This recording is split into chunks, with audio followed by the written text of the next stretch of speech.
Okay, time being 6:30, I'd like to call this meeting to order. First item on the agenda is the traditional territory acknowledgement, followed by a moment of silence.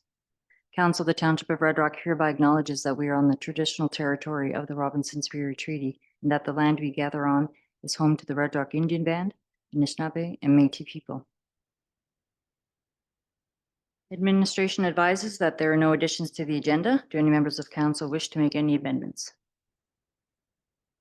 Seeing none, can I have a mover and seconder for motion to approve the agenda as presented? Councilor Brand, Councilor Mayor, all in favor? Motion's carried.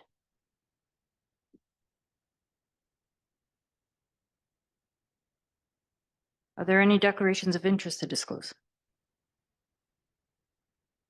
Seeing none. Next item on the agenda is the closed session portion of the meeting. May I have a mover and seconder for motion to go into closed session under the authorities as printed in the agenda? Mr. Smith, Councilor Brand. All in favor? Motion's carried.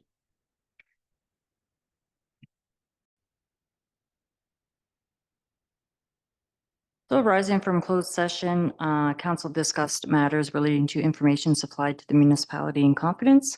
We did not finish in closed session, so we will be going back at the end of the meeting. Okay, minutes of the last regular meeting, May 20th, are at items 5.1 of the agenda. Are there any errors or omissions? Note? Note in the minutes. Seeing none, can I have a mover and seconder for motion to approve the minutes at items 5.1? Mayor Smith. All in favor? Motion's carried.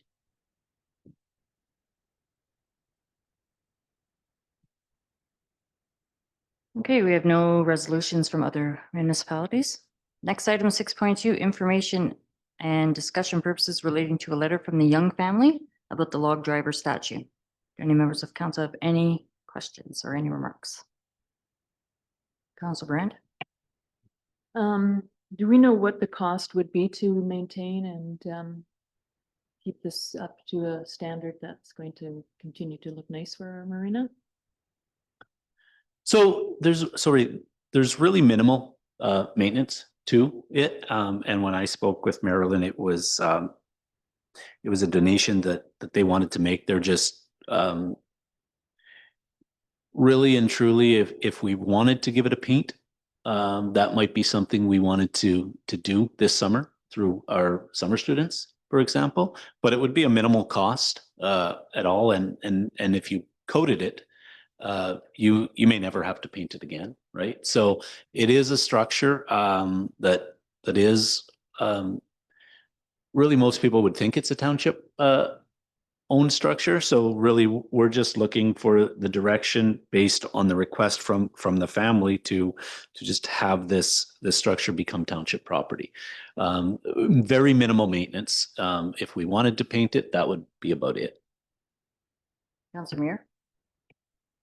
Yeah, definitely. I think it's one of those things that when you see that log driver out there, it is the marina, right? So I'd be in favor of that, and definitely I'm sure there's somebody local too that does woodworking and staining, and maybe a local artist that can maybe look at that too. So yeah, I think it's definitely a win-win. Councilor Beebe? It's just such a feel-good story. Every time I'm down there and there's people new to town that I bring as visitors and we look at it and they think it's just a nice carving. And when we explain the story of that family and their integration in the log driving and then how that ties into Red Rock's history, it's just such a gift. I absolutely endorse it.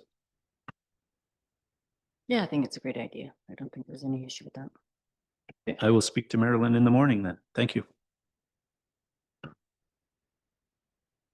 Okay, next item 6.3, information purposes regarding the minutes from the Thunder Bay District Health Unit meeting on April 16th. Do any members of council have any questions or any more remarks?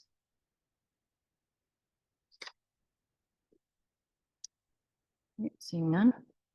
Next item 7.1, minutes from the last quad council meeting held on November 21st. Do any members of council have any remarks?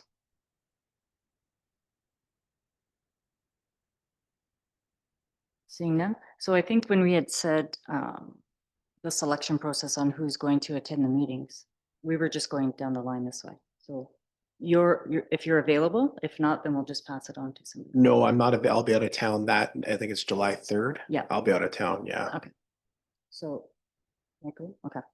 So he will be, and I'm available, so. Okay, no questions on that? Is there a mover and seconder for a motion to approve the minutes? Councilor Brand, Councilor Smith, all in favor? Motion's carried.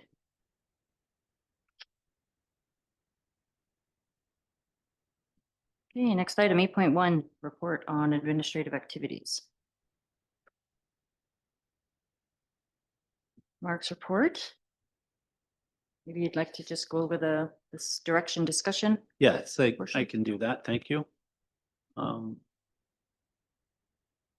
So we start right at the top with Rock Tech Lithium. Did get a call from Jennifer at Rock Tech late last week with a request to move any discussions to the fall. And really that's simply because of the delay in the provincial structure with the election and then the ministerial changes, and still waiting for new direction. So I had advised her that I would update council and I would follow back up with her in August. So that's the update there. The AMO conference and some follow-up discussions for that conference, again, based on infrastructure, the Ministry of Infrastructure, again, with our bridge. Some follow-ups from previous delegations. So these have been submitted with Municipal Affairs and Housing as a follow-up based on the tax sale process. Of course, again, with the Northern Economic Development and Growth, which is Minister Rickford, again, on the bridge, as well as general economic development and spur in Red Rock.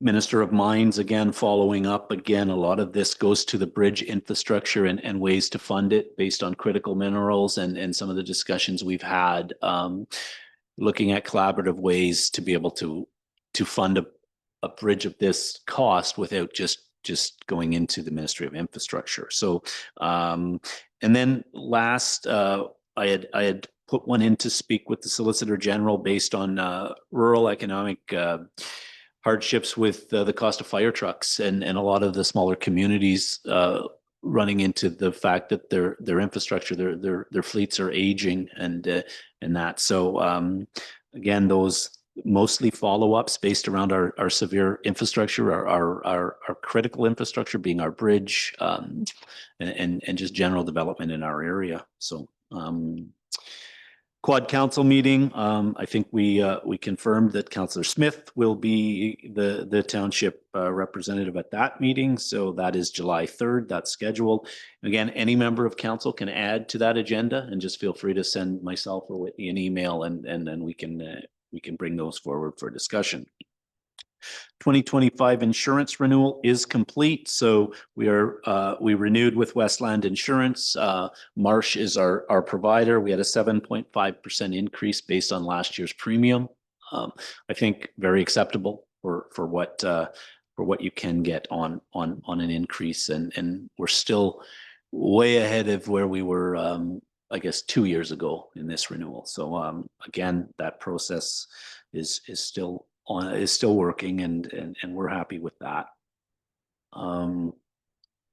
Phragmites. So it did lead to a discussion that I did have with the Lakehead Regional Conservation Authority, as well as the Phragmites Action Plan with the Invasive Species Center. Context that Councillor Smith had shared as well. So where it's led to is I'm going to be taking some pictures of our waterfront area and sending them to them. They will analyze, discuss, and we'll regroup after that. So that process is underway.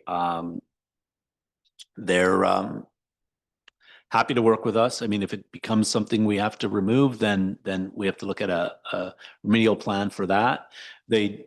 Not saying is or isn't, but they did caution me as well to take some good pictures because there is, I guess, what you would call copycats as well to the plant. So it's something that they'd like to see in a photo format first, and if not, then they're happy to drive down from the city to have a look as well. So it may lead to that, but we'll see if we can get some photos for them to have a general look at our waterfront area.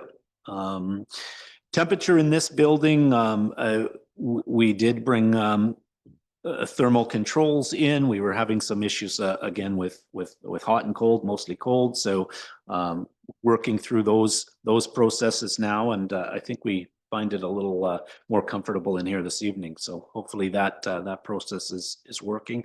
There may be some upgrades to our computer systems and that with that process. MPAC presentation to council and the community. I have spoke with our community representative, Charlotte Napton. She has agreed and scheduled to come in to a council meeting. So it'll be a delegation on June 16th, and she'll more than likely present something similar to an MPAC 101 so that the community can hear that presentation, council can field questions, and then her contact information will be made available in that manner.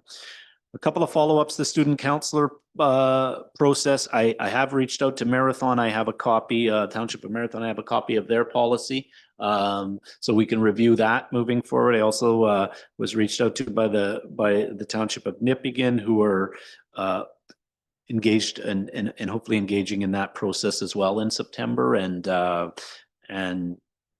so we're continuing to follow up with that again for a September start. Question period, or the implementation of a question period into our council meetings, again on the timeline of September.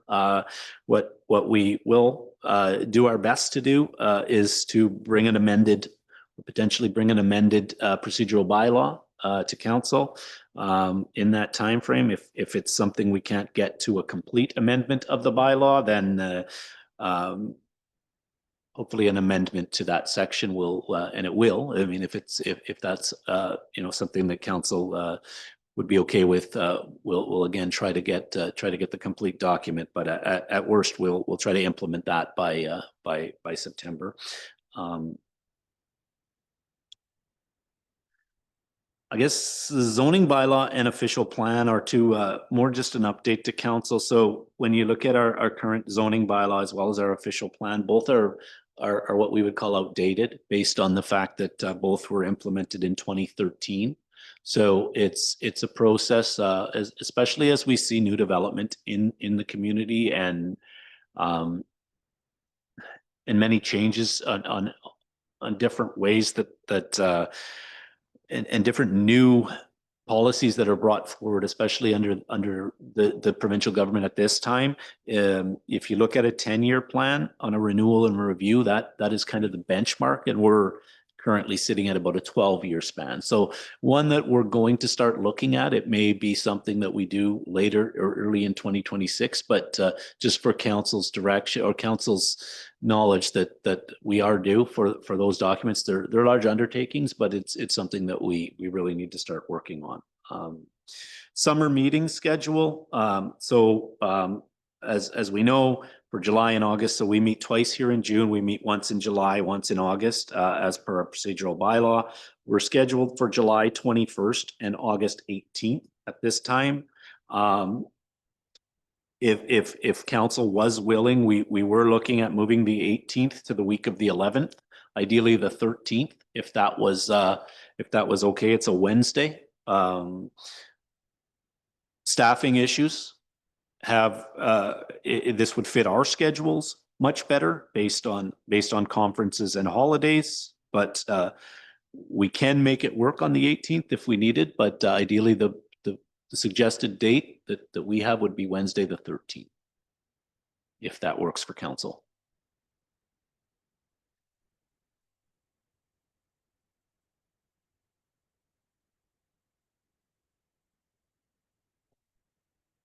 Yep. Okay. So we'll make that work then. You're not here either way, Michael?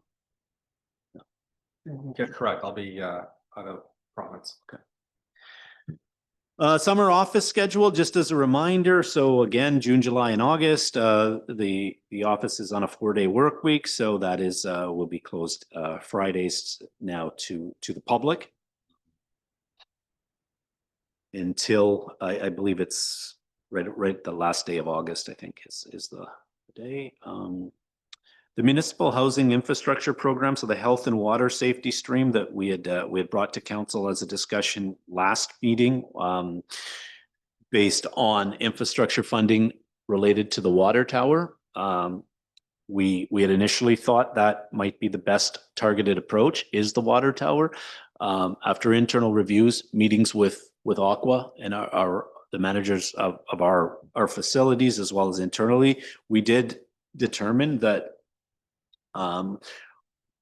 we think we have bigger issues to deal with through this funding right inside the water plant. So of course, all of our infrastructure needs addressing, but what we'd like to do, I mean, it's not changing the amount I feel comfortable with budgeting for in this or applying for, but it would be more targeting the operations of an aging water plant that feeds a water tower than the water tower that is secondary to the water plant. So if you look at it, we have some aging issues with our UV systems in the plant itself. Easily the clarifier valve, some aging infrastructure inside there. We could easily have those numbers applied for critical or health and safety water stream in the same amounts where I feel comfortable with, hopefully within that $500,000 total amount, which would have us assume 30% of that, which we could cover through our OSIF or CCBF funding. So we just wanted to bring to council the change and the direction is we'd like to focus more with the knowledge we've got since the discussion that we think we should prioritize the actual plant and infrastructure in the plant prior to the tower. So we'd still bring back the application to council for approval next meeting, but that would be our approach moving forward. And yeah, last was just the open house. I'm not sure the Nipigon Bay delisting, and just if anyone was able to attend, and if not, I do have contact information, and I just wanted to highlight that if anybody was looking to follow up on that. And that's it at this time, unless there's any questions. Chris? May we consider a special community communication effort to enhance folks' understanding of the impact of MPAC for them on their taxes and the overall budget? I know people watch this and I know that you read our minutes, but the significance of MPAC and how they make decisions that are beyond our municipal government's decision-making. Would that be worth doing? So from us or from MPAC? I'm kind of... In collaboration with MPAC, but to make sure that we're sending something out in advance so people could make an informed decision of how significant this is for their family budgets. Yeah, so I think the answer there is when speaking with MPAC, they're committing to coming here on the 16th of June. They've also shared and we've asked for some pertinent information that we can share on our social media prior and very soon, so that we get some of that data out there based on MPAC and how it operates, right? So will MPAC come into a community and engage the community in an open session? I think their format is to come through a council meeting. Can we provide detail and data and advertisement through our social media? Or I guess if directed, an engagement session. I don't know what that gains from our perspective, but we'll do our best to share as much data as we can. Yeah, rather than a separate meeting, it was to encourage people to come to that council meeting so that they can hear the information firsthand. And then we can provide them with the information as they come in, as we do at all council meetings now, if that would be helpful. Yeah, I mean, I think we can advertise that if that's the, and I mean, we have a room here. I guess if we got above that number, we could look at a bigger venue, but we could certainly let the public know that MPAC will be here. But again, it's, I don't know if, like MPAC sometimes is very complicated to certain, but it's also it's a very simplified process at times as how they evaluate too, or how they assess a home. So, but certainly we can advertise it and see, and the public's always welcome. If we need more chairs, then we'll put more chairs. Councillor Mayor? Could we maybe run just a general question bank and have a list of questions submitted by the public, and then give that to Charlotte before she comes, and possibly be able to answer them all, or have like an FAQ? And that might help too if there's just a gray area that people are looking at. Yeah, I mean, I can speak to Charlotte on how she likes to handle her delegations. She's been here before. I don't want to speak for her, but I'm thinking those questions. I don't think that the format would have questions from the audience as per se, but I can talk to her about questions that may be fielded or submitted to council that can be asked by council or the public. I'm not sure on exactly how. I'll have to gather some more information on exactly how they come into a community, but I know they're not going to generally in a delegation process, the questions would be coming from council, right? Yeah, so definitely, I think if anybody in the public has questions they want asked, then they can reach out to anybody at council, and then we'll ask those questions for you for specific questions. So emails are perfect if people want to reach out to us, myself and everyone's shaking their head. So yeah, so then maybe that's the best way to go. Yeah, for sure. We can, I mean, and as counselors, I mean, you can kind of own that process too, right? Like MPAC's coming to our meeting. If we can ask questions. If you have a specific question, then let me know. And, it may just be that we, through the mayor, we extend a delegation that's normally 15 minutes to longer if there's more questions. That's all. Councillor Brand? So when we do the advertisement for to the community, can we also put in there that if you have any questions, please email and include our email addresses on there?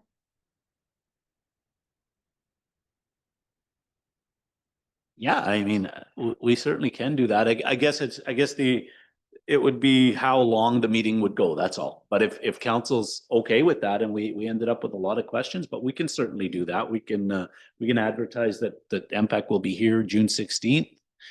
They're doing a presentation similar to, MPAC 101, for example, and how it operates. But certainly we can include that if there's any questions that they can reach out to each individual counselor, and we can provide emails. That's something we can do for sure. Councillor Smith? Thank you.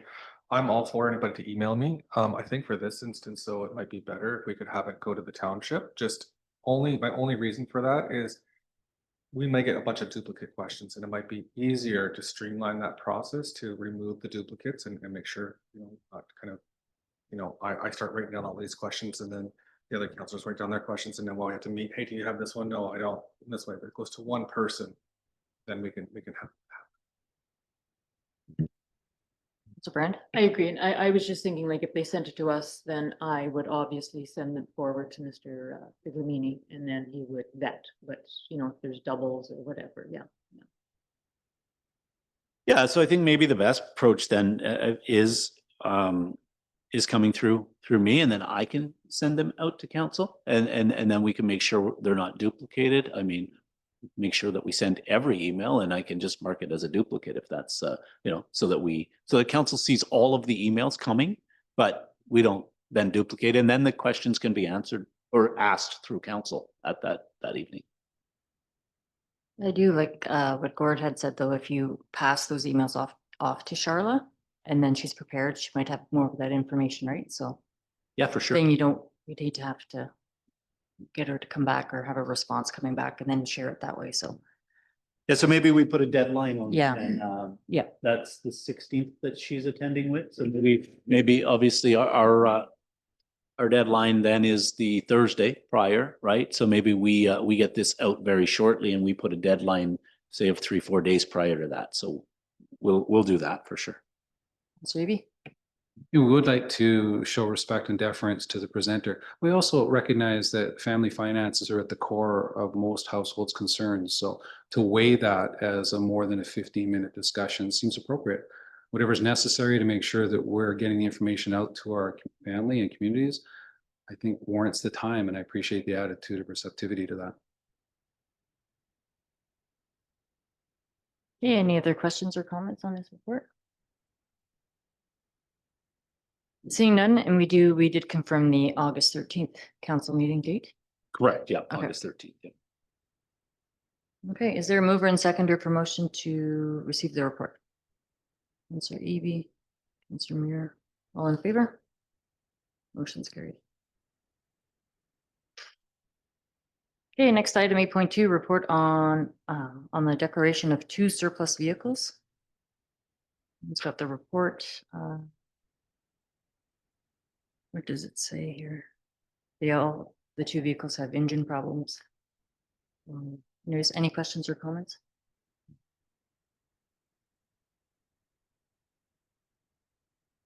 No? Mark, did you have anything for that? No, just that Okay. exactly. They're both vehicles that that are non-usable at this point. One may just be a scrap vehicle. One has a newer box on it, so we think we can at least recoup some of that money back, and go that way. So we're just looking to surplus them both. We need council's approval to do that, and yeah, that's really not nothing we can use any further. Okay, is there a mover and seconder for a motion to declare the following vehicles as surplus? 2009 Ford F 550, 2011 GMC Sierra. I'm not reading out the VIN numbers. Councillor Muir, Councillor Smith, all in favor? Motion's carried. Okay, so we're going to go back into closed session under the authorities as printed in the agenda. Can I have a mover and seconder to go into closed session at 7:28? Councillor Muir, Councillor Eby, all in favor? Motion's carried.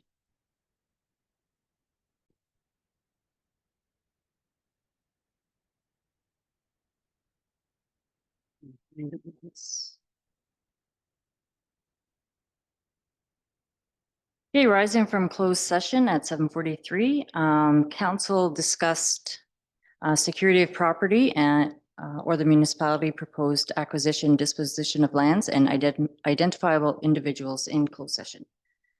So I need a mover and seconder for bylaw to confirm proceeding of council. Councillor Muir, Councillor Eby.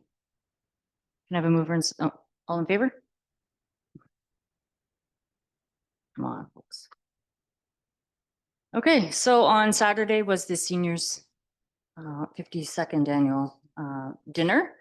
James Legacy was awarded the Senior of the Year award for his dedication with the seniors van, the Golden Club, and also all of his work at the Catholic Church. And it was very well attended, well over 200 people. This is a free dinner for seniors, and the Legion Ladies Auxiliary prepare that meal for everybody. So it's funded by multiple associations. So it was great. It was a great event. They are getting a new AC unit, which is going to be very nice because it was quite hot in there with that many people. But anyways, congratulations to Jimmy, and thanks for all the work that he does for the community. Okay, the next scheduled meeting is June 16th, time being 7:45. No further business to attend to. The meeting is adjourned. Thank you.